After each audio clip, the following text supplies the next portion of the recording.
Hello students, welcome to physics classes by Vineet sir. Today we are here with a very interesting topic, that is parallax method. By using this method we can measure the distance of far objects like any star, moon और any planet. तो अगर मुझे अर्थ के surface से moon के surface तक का distance को मेजर करना है और I want to measure the distance of a far star जो दूर है हमसे अर्थ से, then I can use the parallax method. तो before coming to the method that how to find out the distance, firstly we have to understood the meaning of parallax and parallactic angle. So without wasting much of our time, we are just coming directly to this method. What is parallax? Parallax क्या है? जब मैं किसी एक object को दो different position से observe करता हूं तो उसका position with respect to background change हो जाता है. इस फिनोमिना को हम क्या बोलते हैं? पैरालैक्स बोलते हैं. Whenever I will observe an object from two different positions, its position with respect to background will get changed,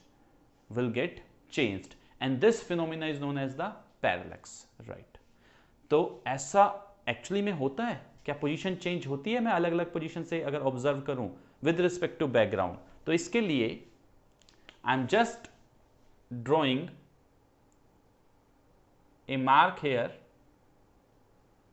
black mark मैंने ये बोर्ड के ऊपर शो किया है आपको. आपको क्या करना है? अपना पेन लेना है और अपने पेन को अपने आईज के सामने रखना है.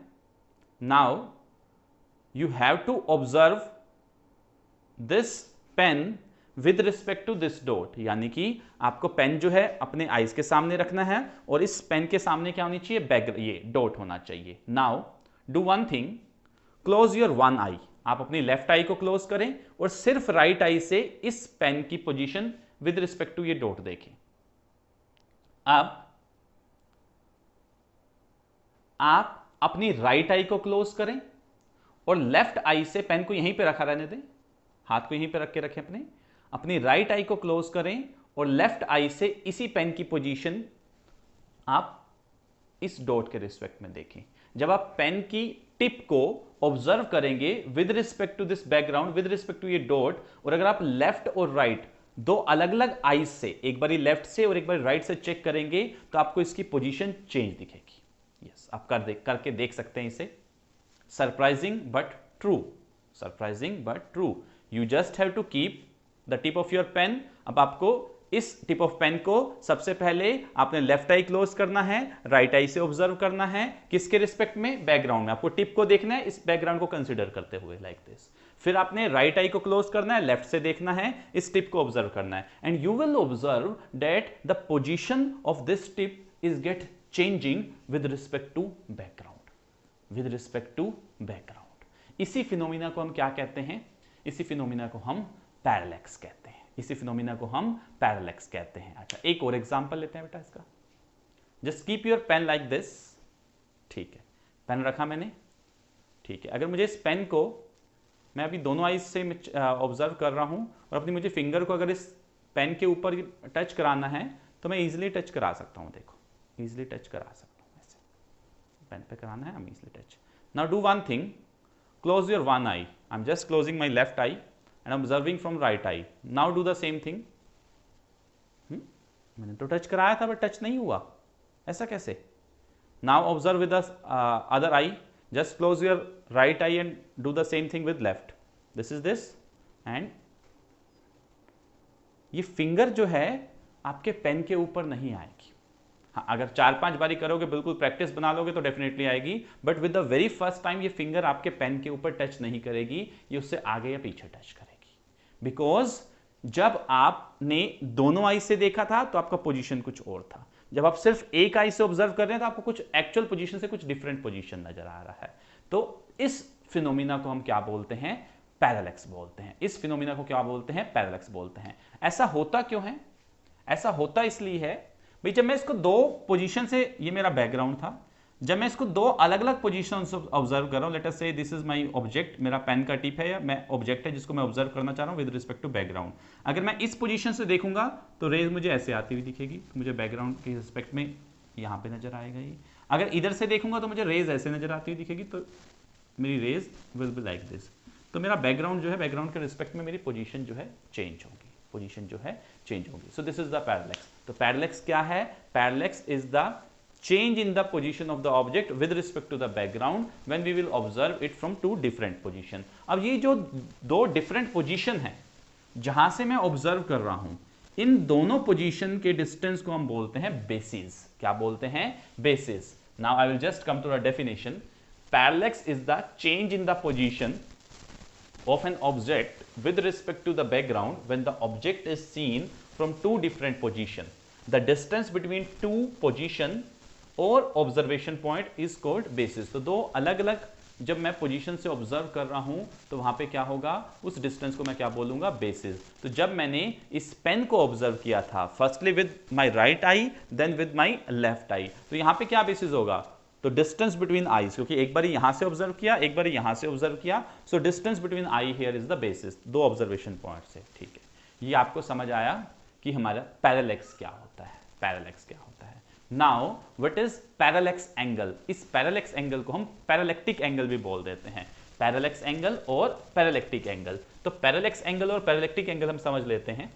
लेट अस से this is the object, this is the object, ये मेरा ऑब्जेक्ट है और इस ऑब्जेक्ट को मैं दो डिफरेंट पोजीशन से क्या कर रहा हूं? ऑब्जर्व कर रहा हूं। तो these are two different positions, these are two different positions. This is object, object. तो ये मेरा क्या हो जाएगा? ऑब्जर्वेशन पॉइंट्स के बीच के डिस्टेंस को तो मैं बेसिस बोलता हूं, बेसिस बोलता हूं, बेसिस। तो जो मेरा ऑब्जेक्ट बेसिस के साथ एंगल सबटेंड कर रहा है, जब मैं ऑब्जेक्ट से स्ट्रेट लाइन से बेसिस के ऑब्जर्वेशन पॉइंट्स को दो जोड़ दूंगा, so this angle is termed as the parallax और पैरेलैक्टिक एंगल। तो मुझे पैरेलैक्स और पैरेलैक्टिक एंगल समझ आया। Now I will just go to the definition. The angle subtended by the basis at the object is called parallax angle. भाई basis ने, basis के दो एंड्स ने जो एंगल सबटेंड किया कहां पर? ऑब्जेक्ट पर, वो क्या हो जाएगा? मेरा पैरेलैक्स एंगल हो जाएगा। तो यहां से मैंने ये समझा कि पैरेलैक्स क्या होता है और पैरेलैक्स एंगल क्या होता है, राइट। अब इस मेथड का मैं यूज कैसे कर सकता हूं to calculate the very far distance? तो इसको एक बार ऑब्जर्व कर लेते हैं, इसको एक बार ऑब्जर्व कर लेते हैं। तो हम क्या करेंगे भाई, दो डिफरेंट पोजीशन से मैं ऑब्जर्व करूंगा, दो डिफरेंट पोजीशन से ऑब्जर्व करूंगा, तो ये क्या हो जाएगा? ये तो बेसिस हो जाएगा, ये तो बेसिस हो जाएगा। ये वेरी फार ऑब्जेक्ट हो गया, फार ऑब्जेक्ट हो गया। तो ये मेरे पैरेलैक्स एंगल हो गया, ये मेरा क्या हो गया? पैरेलैक्स एंगल हो गया, थीटा। ठीक है, अगर मुझे पता है this method is used to measure the far distance, इसका मतलब जो ये वाला डिस्टेंस होगा, दिस डिस्टेंस मैं से x से रिप्रेजेंट कर देता हूं, this distance x is very large in comparison to basis. इस बेसिस से जो है ये x डिस्टेंस क्या होता है? वेरी लार्ज होता है। This x distance is very large in comparison to the basis, basis के कंपैरिजन में बहुत लार्ज होता है। ठीक है, अब अगर मैं यहां पे एक बेसिक फॉर्मूला लगाऊं, arc is equal to radius into theta, ये मेरे पास फॉर्मूला होता है। जो ये आर्क है, अगर मैं सर्कल की बात करता हूं, इट्स जस्ट लाइक दिस, अगर ये आर्क है तो ये आर्क क्या होगा? दिस आर्क का जो लेंथ है, arc length should be equal to radius into में this theta, this theta, theta should be in radian है, थीटा रेडियन में होना चाहिए यहाँ पे। ठीक है, तो ये आर्क लेंथ क्या होगा? ये रेडियस इनटू थीटा होगा। ठीक है, अब अगर मैं एक सर्कल का छोटा सा पार्ट लेता हूं, सर्कल का छोटा सा पार्ट लेता हूं, तो that will be straight line, that will be straight line. तो क्योंकि ये डिस्टेंस बहुत बड़ा है, its radius is very large, circle का रेडियस बहुत ज्यादा है और ये बेसिस कंपैरेटिवली बहुत स्मॉल है, तो मैं इस आर को क्या ट्रीट कर लेता हूं, अप्रोक्सीमेटली ये स्ट्रेट लाइन ट्रीट कर लेता हूं, बिकॉज सर्कल का एक छोटा सा पार्ट क्या होगा, स्ट्रेट लाइन होगी। तो दिस डिस्टेंस अगर मैं इसे एज ए रेडियस ट्रीट करूं, दिस इज वेरी लार्ज, तो मेरा ये क्या हो जाएगा, ये आर्क हो जाएगा। इट मींस अगर मैं बेसिस और इस एंगल को किसी तरह मेजर कर लूं, बेसिस और इस एंगल को मैं किसी तरह मेजर कर लूं, तो मैं, बेसिस मेरा है आर्क, एंगल मेरा है थीटा, तो मैं रेडियस को फाइंड आउट कर सकता हूं, मतलब मैं इस डिस्टेंस को, एक्स डिस्टेंस को फाइंड आउट कर सकता हूं। And this is my method. मैं क्या करूंगा, अर्थ के सरफेस के दो पोजीशन से ऑब्जर्व करूंगा, अर्थ के सरफेस के दो पोजीशन से ऑब्जर्व करूंगा और मून को ऑब्जर्व करूंगा, ये डिस्टेंस मेजर कर लूंगा, ये थीटा एंगल में सेक्सटेंट और टेलीस्कोप की हेल्प से जो है मेजर कर लूंगा, और यही arc is equal to radius into theta लगाकर भाई बेसिस मुझे पता चल जाएगा, बेसिस यहां पे क्या है, बेसिस तो आर्क का काम कर रहा है, और थीटा मैं फाइंड आउट कर लूंगा सेक्सटेंट और टेलीस्कोप की हेल्प से, तो यहां से मैं रेडियस निकाल दूंगा और यही रेडियस मेरा क्या होगा, डिस्टेंस हो जाएगा। क्या होगा, डिस्टेंस हो जाएगा। तो आई होप आपको पैरेलैक्स और पैरेलैक्टिक एंगल समझ आ गया होगा। अब हम एक बार डिटेल में देखेंगे कि हम इसका जो है कैसे इसको यूज करेंगे to find out the distance between the surface of earth and the moon. So now we will be measuring the distance between the surface of earth and the moon. So let us imagine this is the surface of earth,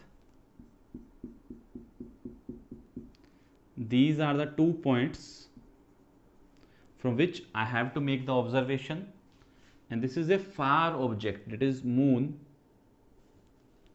and this will be the parallactic angle or parallax angle, this is A, this is B, and this will be the basis, basis को बेटा हम B से represent कर देते हैं, so here is basis, ठीक है, and this distance is R, this distance is R, and this is moon, this is moon, ठीक है, and moon is far away. अगर मेरा कोई ऑब्जेक्ट इनफाइनाइट पे लाई करता है और the object is lying at very very very far away, then what will be the nature of rays which we are receiving from that object.